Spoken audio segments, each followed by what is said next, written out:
Coming this Halloween from SJS Direct, a darker shade of black, Spellbound. Get Spellbound, paperback or ebook at your favorite online bookseller this Halloween.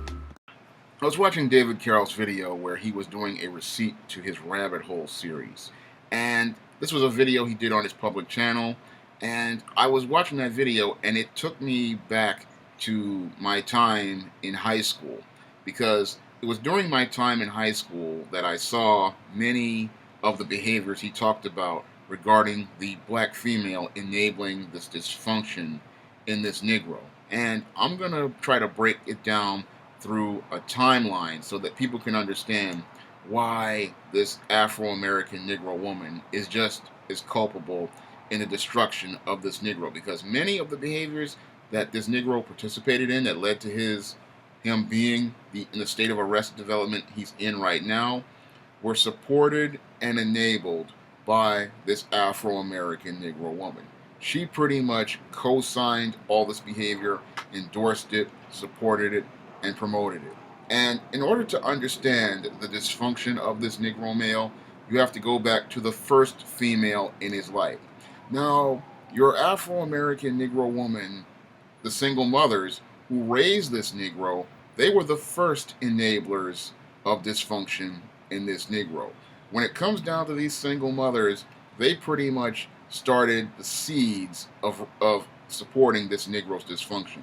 When this Negro was young and in elementary school, she was the one making excuses for him, saying things like, my baby would never do anything like that. My baby is never wrong. My baby would never participate in violent behaviors like this. My baby would never steal from anybody. My baby is a good boy. And she would say this about this Negro because she wanted to make excuses for him, because when this Negro participated in bad behavior in school, she thought it reflected badly on her. And instead of trying to make efforts to correct the dysfunctional behavior in this Negro the way a father would, what she did was she coddled this Negro. She made excuses for this Negro. She pretty much bought this Negro everything he wanted, from expensive sneakers to video game systems. And whatever this Negro wanted, she pretty much spoiled this Negro, making him into what many of us called many years ago a baby boy. And she pretty much established the foundation for this Negro's state of arrested development, because this Negro never learned discipline and character from an early age. And then, after this Negro got this foundation and dysfunction from his single mother, he started interacting in social environments like your junior high schools and your high schools. And from there, he had to deal with another set of dysfunctional females who pretty much, again, were continuing to enable dysfunction in this Negro in his adolescent years. Because during the adolescent years, we had many of these teenage girls pretty much looking at this Negro and saying to themselves, I want this guy, not the guy who's doing well in school or the guy who's pretty much working the job at McDonald's. Those guys were pretty much considered lame to them. What the guys they wanted were just like the ones David Carroll showed you in that video link that he showed you in the Destiny's Child video. They wanted the precursors to that type of so-called soldier. And I saw the precursors to this in my days at IS 148 in the Bronx and Park West High School in Manhattan. This first generation dysfunctional Negro, as I would call it, your T600 or N600, this Negro was the one who was selling crack cocaine to his own people. And he was selling crack cocaine not because he wanted to eat and make a living. He was selling crack cocaine because he wanted to get attention and social currency from these Negro women. Because you have to understand that this Negro male was pretty much raised by these single mothers. And because he was raised by a single mother, he was socialized like a woman. So he's selling the crack cocaine and killing his own people because he wants the social currency from the Negro females. And these Negro females pretty much, they saw this guy riding around in his Jeep Cherokee or his Mercedes 300E with his gold two finger rings, wearing his starter jacket, his Air Jordan tennis shoes, and his sagging pants, he was getting the attention of all these females. And the females liked his, as we call it 21st century today, swag, but they thought these guys were cool. And because this guy was the guy selling crack to people, selling weed to people, they wanted the social currency of being involved with this Negro. They thought he was cool. They thought he was down. And they would go and flock to this Negro pretty much for what they could get out of this Negro. And what they could get out of this Negro was, again, the attention from others, because they would see themselves, people would see them riding around in this guy's Jeep Cherokee or his 300E Mercedes. Or they would see him walking down the block and taking them to places like these clubs and these bars, because a lot of these guys, they were 21, 22 years old, living in their mama's house and selling crack on the side. And he was able to take them to these nightclubs and these bars, and they were like 15, 16 years old. And these Negro females pretty much went along with this guy, enabling his dysfunction, just like that single mom did. And some of them who were in high school, exact same thing. The girls went for those guys because they had swag and stuff. Unfortunately, these Negroes, because they were simps and tricks, couldn't see that this Negro female was just using him to get what they wanted out of him. What could they get out of him? They got their Reebok Freestyle sneakers. They got their Air Jordan tennis shoes. They got their Jess jeans. They got their Tommy Hilfiger and Ralph Lauren polo shirts. They got their shearling jackets and leather jackets. They got their 2-finger rings, their bamboo earrings, at least 2 pair. This is what they got out of this Afro-American Negro. Not to mention the other gifts he would give them, like televisions, VCRs, and anything they wanted. They could get themselves a whole host of social currency items out of this Afro-American Negro, who sold crack cocaine to other black people and destroyed his own community. So this is how your black female, teenage black female, who is currently 43, 42 years old, 40 years old, is a co-conspirator in the enabling of this Negro. Because if she did not go out and pursue these kind of guys, then these type of guys would not have the motivation to be doing things like selling drugs to their own people, murdering their own people, assaulting their own people, and attacking their own people. That happened primarily because, again, many of these Negroes wanted to get the attention of this female and the approval of this female, and this female pretty much supported these Afro-American Negroes in their dysfunction during that time in the late 80s and early 90s. And as they promoted thug culture, your Negro female, again, was the one who supported this thug culture in the black community. She was the one who endorsed it. She was the one who supported it. She was the one who said this was the kind of guy she wanted to get involved with. And I witnessed this firsthand during my days in Park West High School. Now, there were a lot of dope dealers who were going to school with me back then, and the girls would run for those guys. And when a guy like me would be in the classroom, they would tell me straight to my face they didn't want anything to do with me. I even had one when I was 15 years old that I was interested in, and she kind of showed a little interest in me, telling me later on I couldn't do anything for her. So these were the kind of guys they wanted. These were the kind of guys they would run for. These guys could be going in and out of jail, and these females would be the ones right there at the precinct, ready to, or central booking, ready there to bail these Negroes out or to have their money. These are the kind of guys that they wanted.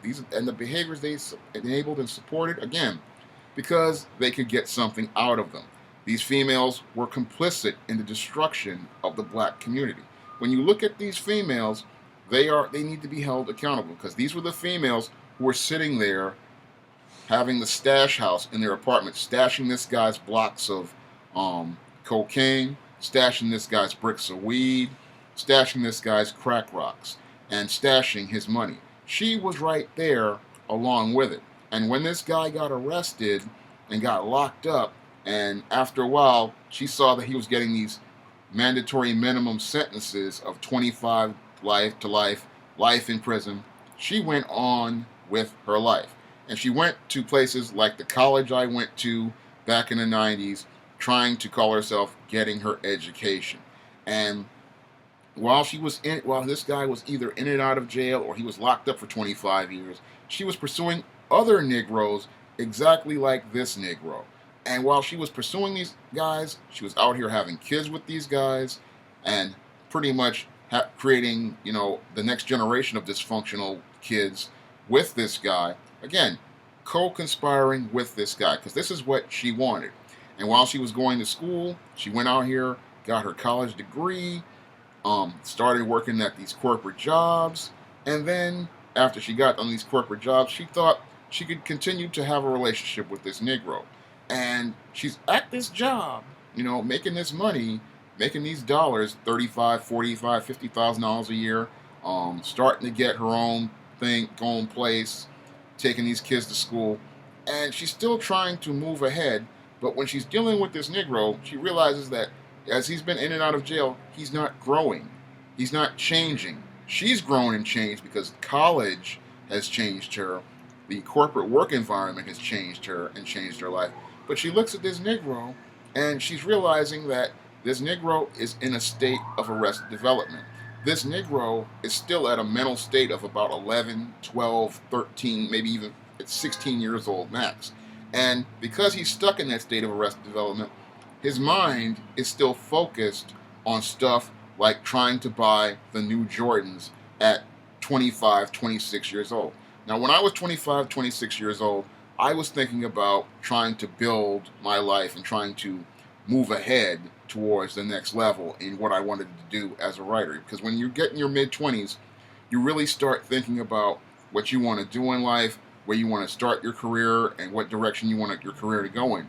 But many of these Negroes were still stuck in a state of arrested development, still in a juvenile state, still talking about how they want to buy the new Air Jordans, still staring in the window of a store like a Dr. J's or a Jimmy Jazz here in New York, and still pondering how they're going to look fly in the club.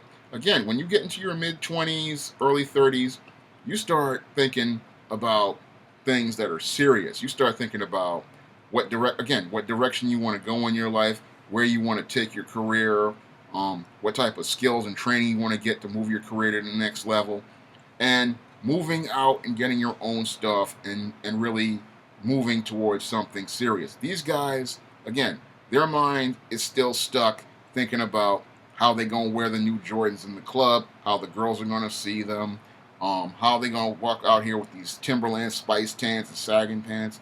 I mean, still thinking like a teenager. And meanwhile, this professional, polished female is sitting here wearing a nice suit and heels and working in corporate America and pretty much thinking about this Negro and saying to herself, I can't take this guy to places where that will help me advance my career. Now, I'm sitting here going to things like Christmas parties and business functions, and I've talked about my boyfriend, and I want to bring him to these events, but they're afraid of getting embarrassed by this guy. They look at this Negro, and when his idea of dressing up is putting on a jean jacket, and jeans in matching colors, putting on a pair of Timberland Spice Tans and a T-shirt, and that's dressed up for him. And that female's looking at him and going, this guy's still thinking like a teenager, because when the guy in a jean jacket and a pair of jeans and a T-shirt, that's not a suit, because these guys will sit there and tell you that's a denim suit, and they'll go to a nice restaurant trying to dress like they're saying that they're wearing a jacket, and it's just sad to see. And these guys, in many cases, don't even know what their shirt size is. They don't know what their trouser size is, and they're sitting there, and this black female sitting there looking at this Negro saying, I can't take this Negro into these business environments to meet my boss. I can't take this Negro to functions where I'm meeting people in corporate America. I can't take this Negro anywhere because he doesn't know how to dress, he doesn't know how to behave, and he's basically acts like an overgrown child. So when she looks at this Negro, she's seeing that she's starting to outgrow this Negro. And I've seen this firsthand, again, in my high school days and on jobs all over. They can't do nothing with this Negro.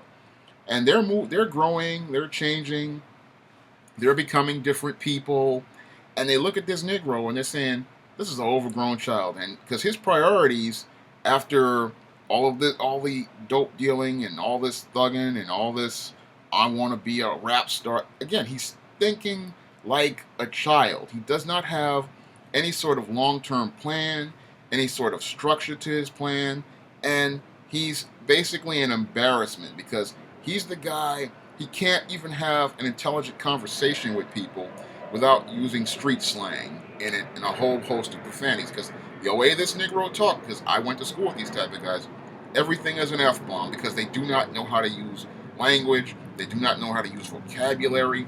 They do not know how to have a conversation with anyone. When you deal with this savage, he's just going to sit there and drop F-bombs. And when you have this guy, you can't take this guy to a Christmas party. He's going to embarrass you because he's going to come in there with a shirt on that's 3 neck sizes too big, a pair of khakis or a pair of slacks that are size 44 on a 28-inch waist, and a pair of Timberland Spice Tans and a tie on, at clip-on tie, and he's going to come in there and people are going to look at him and shake their head because they're going to look at this Negro and say that this is your boyfriend. Look at this Negro. He's dressed like he's like a child, pretty much wearing grown man's clothes, and he's an embarrassment. And then these Negro, because that's what these Negro women see in this Negro.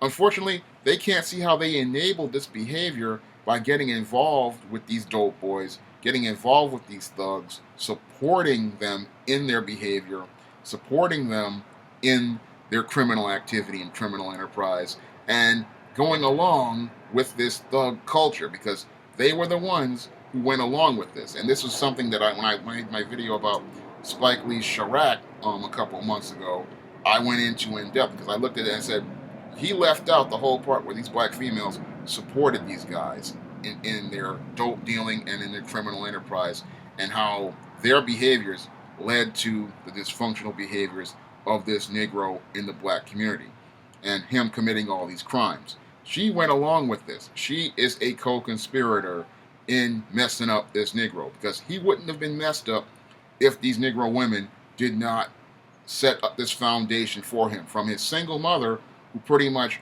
was sitting there, again, taking this boy's dope money and taking the gifts he gave her, and then the girlfriend who was sitting there taking the dope money, taking the gifts he gave her, going along with all the stuff he was going in with.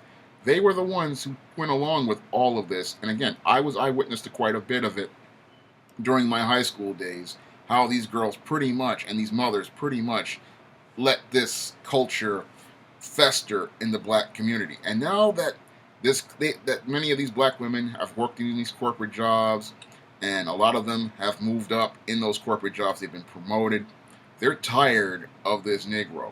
And they're tired of this Negro because they know they can't do anything with him. They can't take him with him because he has not grown. He is stuck in a state of arrested development. He is like a handicapped child. He's still doing the exact same things and expecting a different result. And he's still sitting there thinking that he, at 35, 40, and even 45, 50 years old, can still be a rap star, still be a baller, still be a thug, and still sitting here wearing, again, these baggy jeans, these Timberland Spice Tans, and a big baggy t-shirt, talking about the latest Madden football game instead of talking about where he wants to go and what type of investments he wants to get into. An older man is, again, focused on his career and focused on his goals. This Negro is at the GameStop pondering what video games he's going to play. I stopped playing video games when I got into my mid-20s because I wanted to focus on my writing career. These guys, again, still at the GameStop, still trying to buy video games, still trying to buy sneakers, and this black female is tired of this Negro because she sees that there's nothing else she can do with him. And this is why we have more and more of these black women sitting here talking about they want to explore their dating options, because they want to explore their dating options because they want a relationship with a man. Unfortunately, they enabled all this dysfunction in this Negro male from day one. They could have had a man, but they did not raise him to be a man. And this is what's really crazy about it, is this female said she could be the mother, she could be the father, and she could raise this boy to be a man. But we clearly see that what she raised was a male who is stuck in a state of arrested development.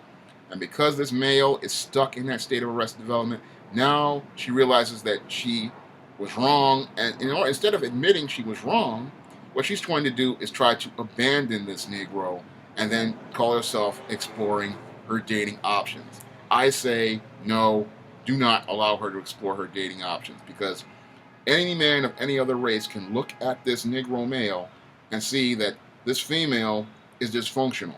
And having a relationship with her, she's only going to teach a culture of dysfunction to that male that she would have with you. If she goes out here swirling, that white male or that Hispanic male or that Arab male or that Asian male, what they're going to do when they have children is they're going to continue teaching that culture of coddling and spoiling and enabling in that biracial boy that they have. So that's why I say let her stay and deal with the mess she made. She got involved. She was involved with those Negroes from day one. She was involved in creating that dysfunctional culture in this Negro from day one. Let her deal with that culture she created. She said that she did not need a man, and that's what she got. She did not need a man to raise her boy to become a man, and that's why she's stuck with these Negro males who are stuck in a state of arrested development. She created this mess, and she's the one responsible for it.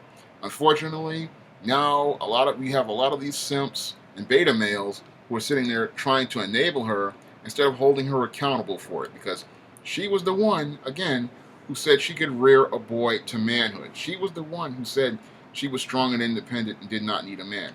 And she was the one who pretty much picked these partners because she saw their utility and saw a way to get stuff out of them.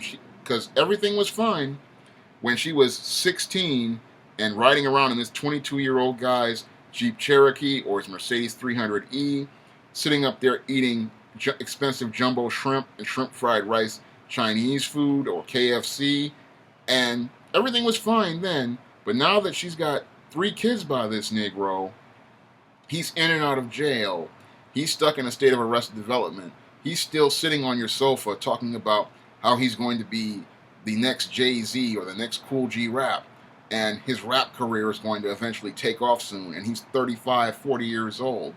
He's sitting there, and this is what the man that she chose, and I say leave her to the choices she made, because she could have had decent guys, but because she wanted social currency, attention, and stuff, she chose these type of guys. And as I've seen it, when you make a choice, you have to deal with the consequences of this choice. And these black females need to be left to deal with the consequences of their choices. They chose these type of Negroes, and they shouldn't be allowed to leave these Negroes, because again, you created this state of arrested development, and now you want to get out of it? No.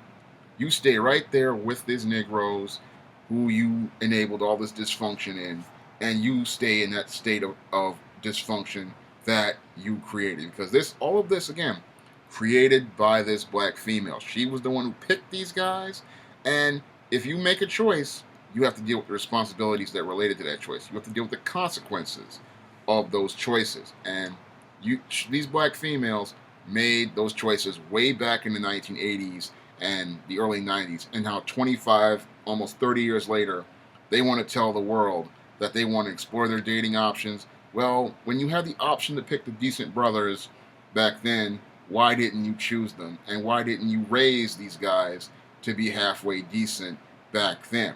Now, why didn't you do that then? Because I look at that, and that's more telling of the character of these females more than anything else out here. That's all I have to say for this video. You can comment, rate, and subscribe.